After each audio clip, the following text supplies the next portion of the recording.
Tuan-tuan, ibu-ibu yang dikasihi sekalian, kita masih lagi membicarakan kita nikmat dan azab kubur. Kita lihat bab yang seterusnya. Amalan yang boleh menyelamatkan seseorang daripada azab kubur dan fitnahnya. Sambungan daripada kuliah kita, pengajian kita yang terdahulu. Kita dapat menyimpulkan bahawa amalan-amalan yang dapat menyelamatkan kita daripada seksa dan azab kubur ialah pertama istiqamah. Pertama istiqamah. Istiqamah memiliki arti yang sangat banyak. Kalau kita lihat dalam kitab Mukhtar As-Sihah yang dikarang oleh Imam Ar-Razi, beliau seorang ulama lughawiyah. Apa maksud al-istiqamah? Al-i'tidal. Al-i'tidal bermaksud bersederhana. Itu salah satu makna al-istiqamah. Artinya kita dalam bab agama ni mengerjakan perkara yang Allah perintah hendaklah bersederhana. Maksud bersederhana itu tidak ifrat dan juga tidak tafrid. Apa maksud ifrat? Melampau-lampau. Melampau-lampau ni maksudnya melebih-lebihkan. Yang kedua tidak tafrid, sangat longgar, alpa dan lalai. Sebab itu di dalam Al-Quran, dalam surah Al-Baqarah ayat 143, juzuk yang kedua, Allah akan berfirman, A'udzubillahi minasyaitonir rajim, wa kadzalika ja'alnakum ummatan wasata.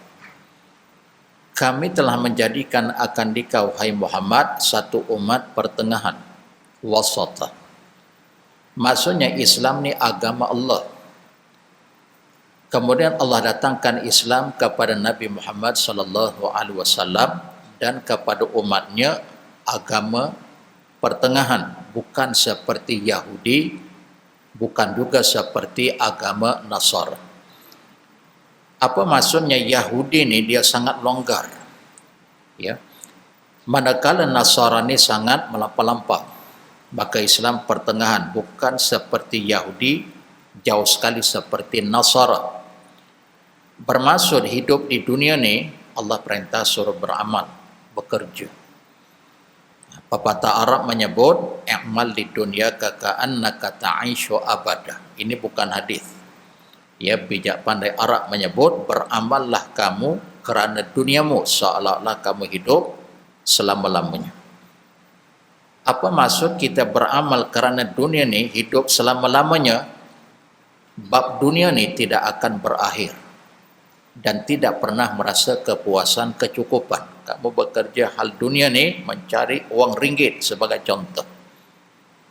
Agak-agak ada tak kita berhenti, stop, mencari kekayaan, kemewahan, kesenangan, kedudukan, jawatan, tak pernah berakhir. Itu hal dunia.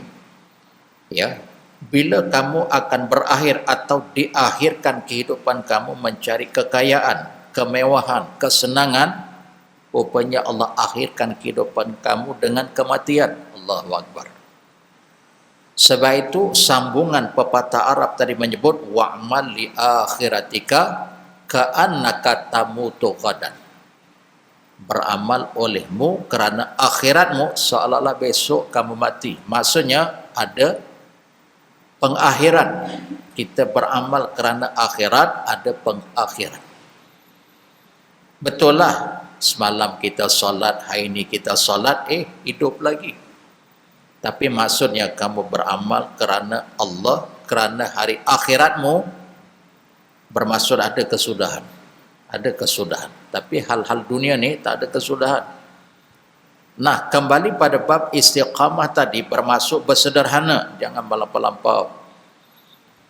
Dalam masa yang sama, jangan terlalu longgar. Matlamat hidup di dunia adalah untuk Allah. Allahu ghayatuna.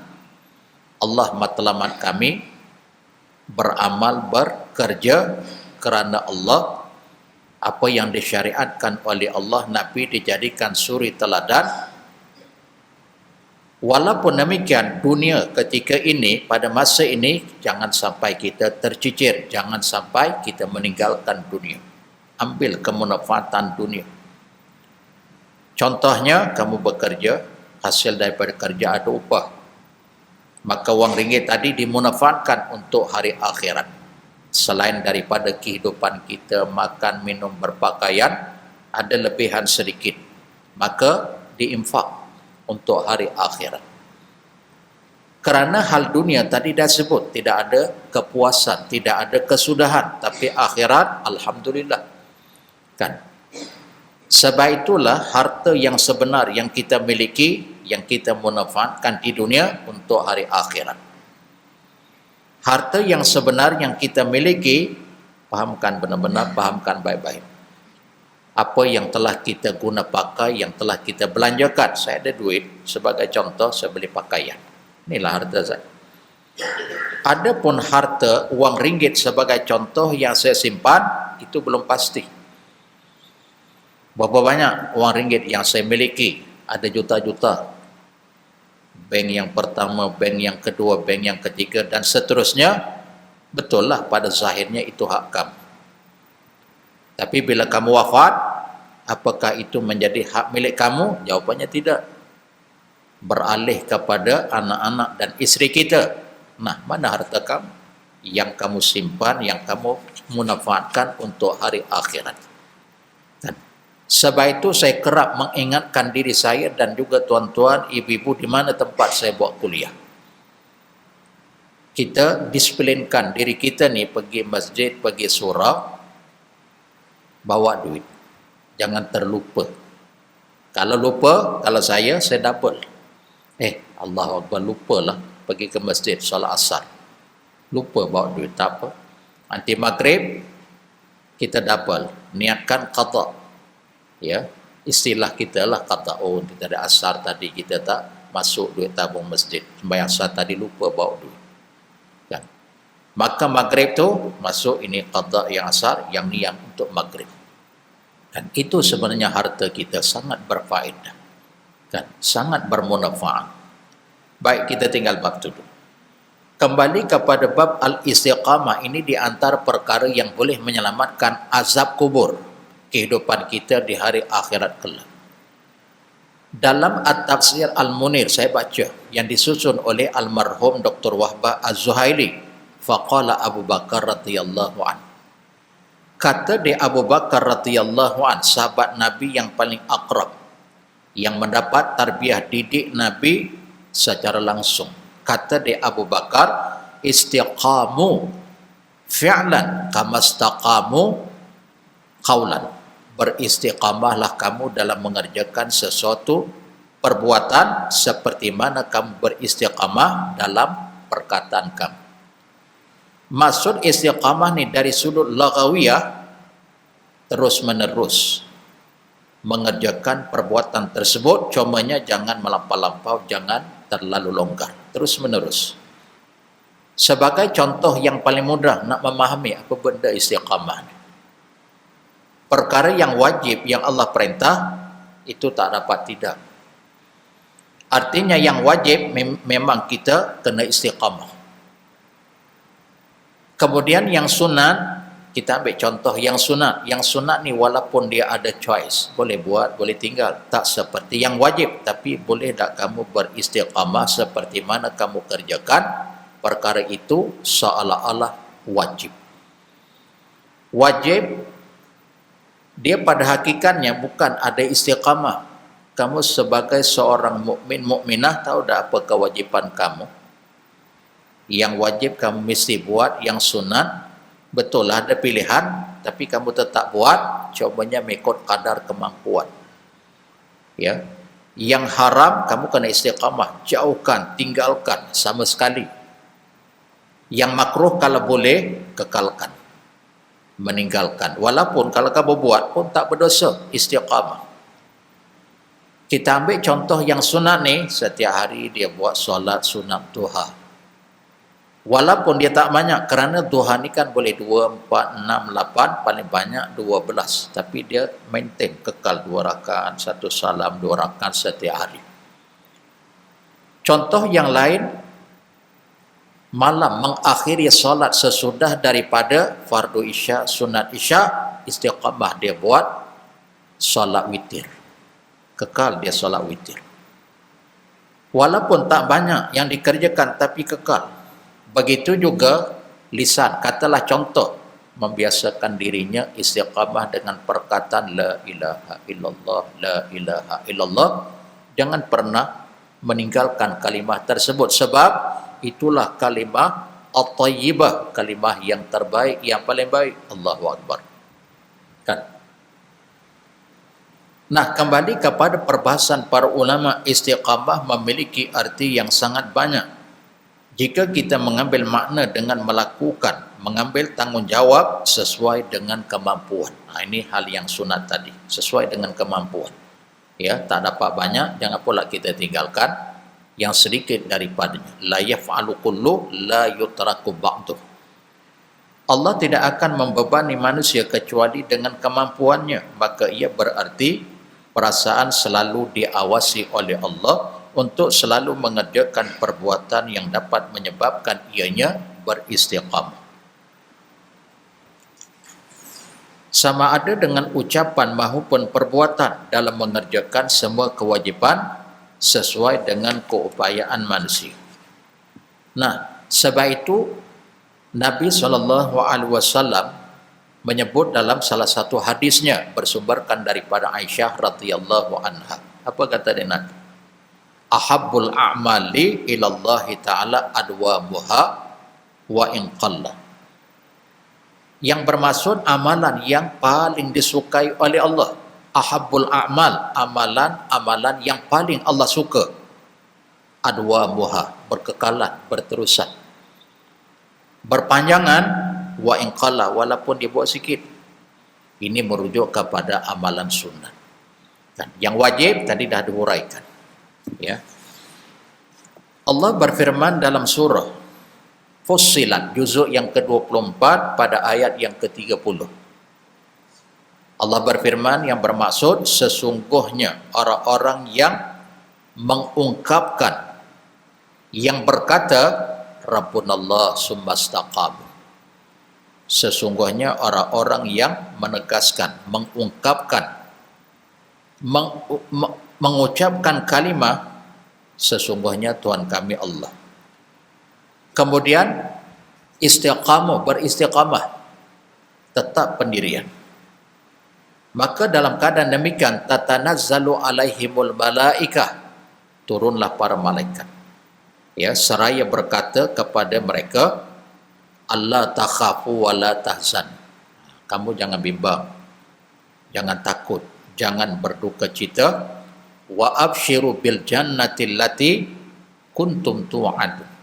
Ya, dijanjikan kepada kamu sekalian, orang yang beriman yang mengatakan Tuhan kami Allah, langsung beristiqamah sampai akhir hayat. Dia mengerjakan kebaikan-kebajikan, hatinya merasa tenang, tentera, aman, membiasakan lisannya dengan istighfar, perbuatan kelakuannya bertobat, berhati-hati dalam semua perkara, bercakap, kelakuan, perbuatan sangat beradab, bersopan, kekal sampai akhir hayat. Nah, ketika ia wafat, wa abshiru bil jannah, malaikat mengembirakan. Wa abshiru fi'lul amar, gembirakanlah olehmu hai para malaikat kepada mereka tadi yang istiqamah bil jannah. Kehidupan ketika ini, pada masa ini, diberi ganjaran dengan pembalasan syurga. Bil jannah itu maksudnya dengan. Macam kita memulakan buat pekerjaan baik dengan perkataan bismillah. Bismillah itu dengan. Bismillahirrahmanirrahim, nak makan dengan nama Allah. Ibarat kata aku makan dengan pertolongan Allah, aku bersama dengan Allah, memohon keberkatan, memohon keredaan. Apapun kebaikan yang kita buat dengan bismillah. Bismillah bersamaan dengan Allah. Allah akan melindungi, memelihara, menyelamatkan, merahmati, mengasihi, menyayangi. Kan? Sebab itu dalam hadis disebut kullu amri zibalin la yubda'u fihi bismillahirrahmanirrahim fahuwa aqta. Walaupun sebahagian ulama hadis menstatuskan hadis ini hadis dhaif. Setiap perbuatan yang tidak dimulai dengan bismillahirrahmanirrahim fahuwa aqta ai abtar qalilul barakah, maka terputus ia, kurang barakah. Ya, perbuatan yang baik tidak diawali dengan bismillahirrahmanirrahim, terputus ia, kurang barakah. Ya, betul lah kamu makan tak baca bismillah pun kenyang. Minum tak baca bismillah pun hilang dahaga. Tapi ada perbezaan. Ada persamaan. You baca bismillah pun kenyang. Ketika makan, baca bismillah, minum pun hilang dahaga. Yang tak baca pun sama juga. Kenyang, hilang dahaga. Ada persamaan tapi ada kelainan. Persamaannya betul, sama-sama kenyang. Tapi perbezaannya, kamu kenyang, kamu tidak diberkati oleh Allah. Bahkan dalam hadis yang lain menjelaskan, bersama dengan kamu makan itu syaitan. Kamu share dengan syaitan. Tapi yang baca bismillah, dia bersendirian. Kan? Dia tak share dengan syaitan. Nah, itu dijelaskan dalam hadis. Ya. Nah, baik. Kemudian yang kedua, yang boleh menyelamatkan diri kita daripada azab, barzakh, dan sengsaranya, berjihad di jalan Allah. Ini yang kedua. Jihad ialah membela, menjaga, menolong dan berjuang di medan perang dengan niat untuk menolong agama Allah dan negeri Muslim. Diriwayatkan daripada Salman radhiyallahu an yang berkata, aku mendengar Rasulullah sallallahu alaihi wasallam bersabda, ribatu yaumi wa lailah khairum min siyami syahr wa qiyamih wa immata ujriya alaihi amaluhu alladhi kana ya'maluhu wa ujriya alaihi rizquhu wa aminal fitan wa aminal fatan, yang bermaksud berjuang di jalan Allah selama sehari semalam. Ribat itu maksudnya mengikat. Yauma walailah, berjuang atau mengikat dirinya, menambat akan dirinya selama sehari semalam. Ya, lebih kurang 24 hours, 24 jam. Itu khair min siyam, lebih baik daripada puasa wa qiyamih. Demikian juga mengerjakan solat tarawih pada malamnya. Sehari semalam berada di medan pertempuran, bahkan dia istiqamah. Mengekalkan dirinya walaupun ada perasaan takut, bimbang, ya Allah, matilah aku. Berada di medan pertempuran ini salah satu di antara dua, kalau tak hidup mati, kalau tak mati hidup, ya Allah, banyaknya hartaku. Anak-anakku akan menjadi yatim piatu kalau aku terkorban, akan ada kebimbangan, ada keresahan. Ya. Nah, nak menceritakan hadis ni, berjuang, mengikat diri di medan pertempuran dalam masa sehari semalam itu lebih baik dibandingkan dengan puasa dan mengerjakan solat tarawih selama 1 bulan. Ya. Nah, selama syahr. Kita nak puasa setiap hari sampai 30 hari atau 29, nak mengekalkan tarawih setiap malam, malam pertama, kedua sampai yang terakhir, ia bukan mudah. Tetapi sehari semalam berada di perbatasan medan tempur, itu lebih baik. Ya.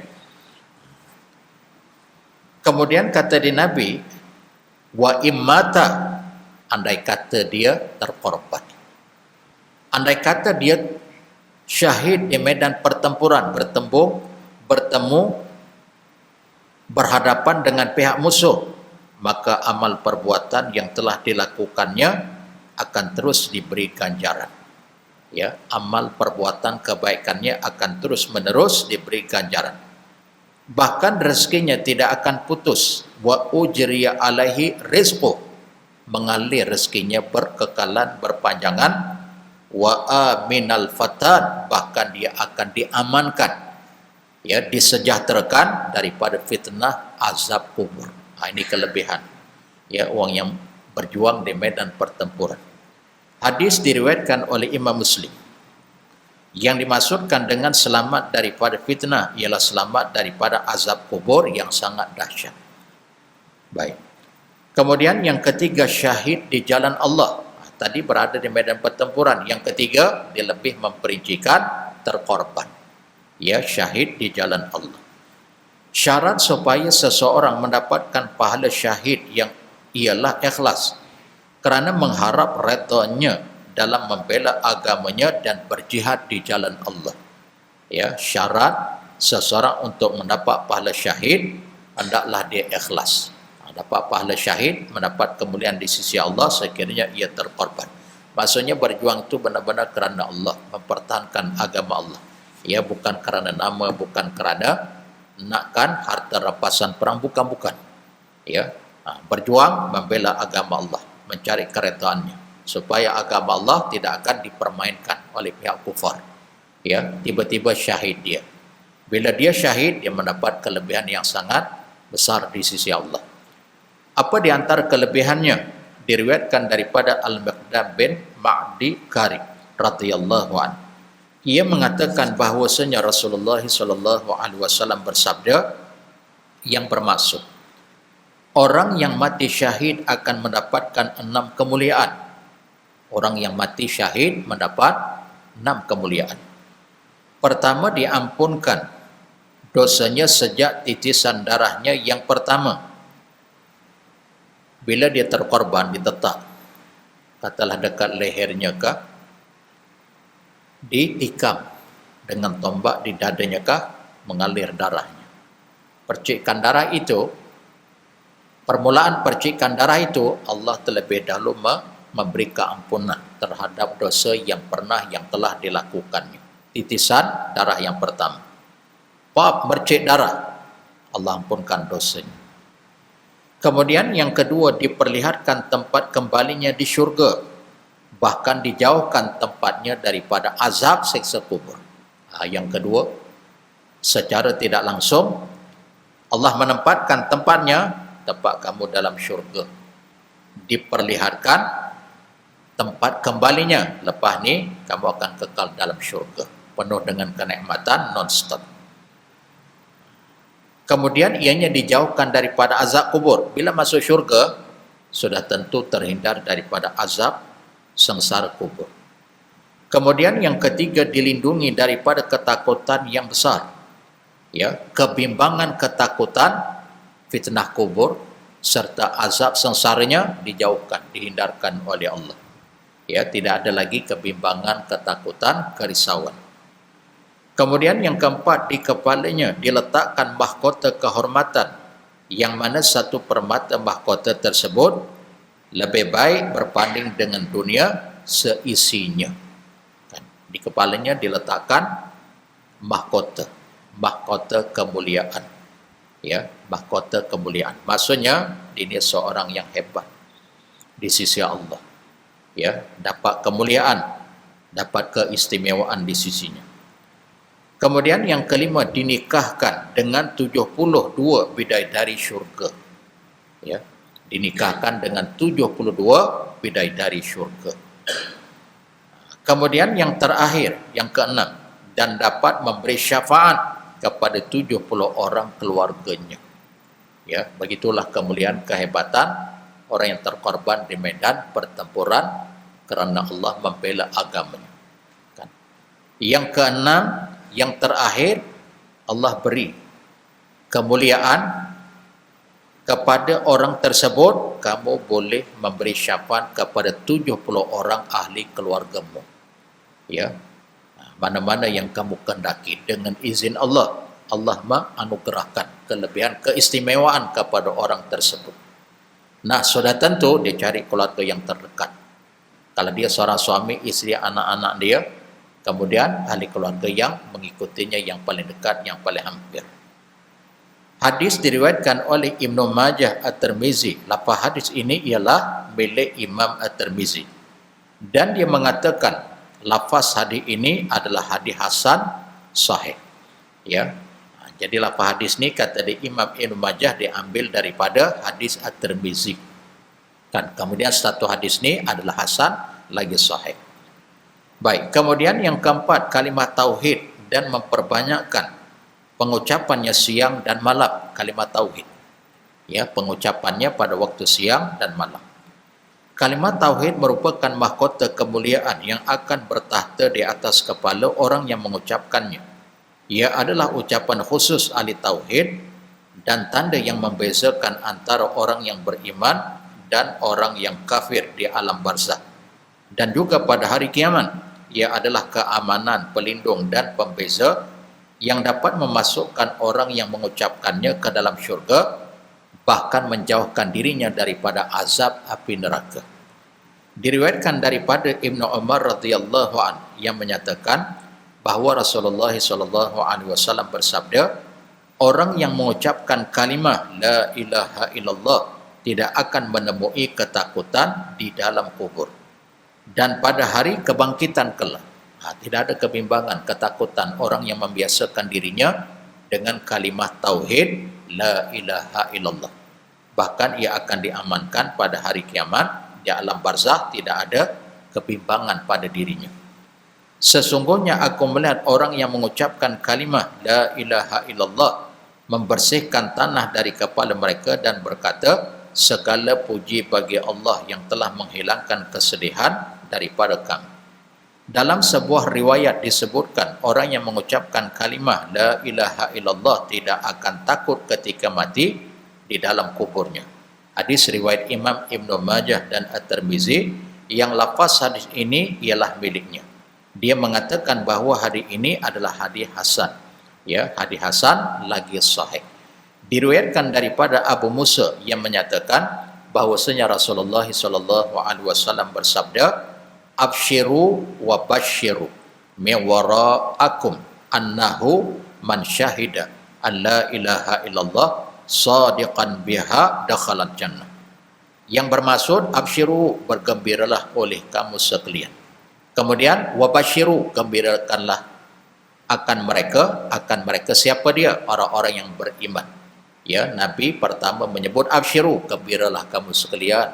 Kemudian wabashiru, kamu kena gembirakan kepada orang lain. Ya, kepada orang lain, sesungguhnya barang siapa yang bersaksi bahwasanya tidak ada Tuhan melainkan Allah, sadiqan, membenarkan ia, meyakini, mempercayai, biha dakhalat jannah, pasti ia akan masuk syurga. Ya, bermaksud orang yang meyakini, mempercayai kalimat tersebut bukan sekadar mengungkapkan di lisan, tapi mengamalkan tuntutan kalimat tersebut, tidak ada Tuhan. Oh, kita kena nafikan. Melainkan Allah, oh, itsbat. Allah aja tempat memohon, tempat meminta, tempat beramal, tempat beribadah. Selain daripada Allah kita kena nafikan. Jangan kita menyekutukannya. Ya, hanya semata-mata ke Allah, berdoa kepada Dia, memohon segala-galanya kepada Dia. Jangan kita ada perantaraan selain daripada Dia. Ya, orang yang telah wafat sebagai contoh, bolehlah kita ziarah, memang diperintahkan kita ziarah, tapi bukan minta kepada Dia. Ya, kita ziarah tadi. Dalam kuliah yang terdahulu saya pernah menyebut dua perkara sahaja. Pertama, sebagai diri kita insaf sedar, kita pun akan mati. Mengambil i'tibar pengajaran, kalau dia baik, mudah-mudahan kita juga mati dalam keadaan husnul khatimah. Kalau dia seorang yang fasik, munafik, zalim, memohon ya Allah hindarkan aku daripada mati dalam keadaan kecelakaan. Dan yang kedua, memohon keampunan kepada Allah diri kita dan juga orang yang telah wafat. Ya, dua perkara sahaja. Mengambil i'tibar akan diri kita, kemudian berdoa akan orang yang telah wafat agar Allah ampunkan dosanya. Itu yang diajar oleh Nabi. Ya. Kemudian memperbanyakkan kalimah la ilaha illallah, itu kalimah yang paling hebat. Ya, meyakini, mempercayai, beramal dengan tuntutan tersebut. Dia ada syarat dia. Orang yang mengungkapkan kalimah ini kena mengimani, mempercayai, kemudian mengamalkan. Ya, dari sudut kehidupan, mempraktikalkan apa yang Allah perintah buat, apa yang ditegah tinggalkan. Ya, kemudian kita buat bersungguh-sungguh, bukan lepas batu di tangga. Kita buat bersungguh-sungguh, ada syarat, ada peraturan. Kan? Kemudian nanti kita akan huraikan kemudian. Ya, sambungannya kita akan bahas kemudian. InsyaAllah mudah-mudahan sedikit sebanyak yang kita sampaikan menambahkan ilmu, keimanan dan ketakwaan. Yang baik kita amalkan, yang tidak baik kita istighfar, memohon keampunan kepada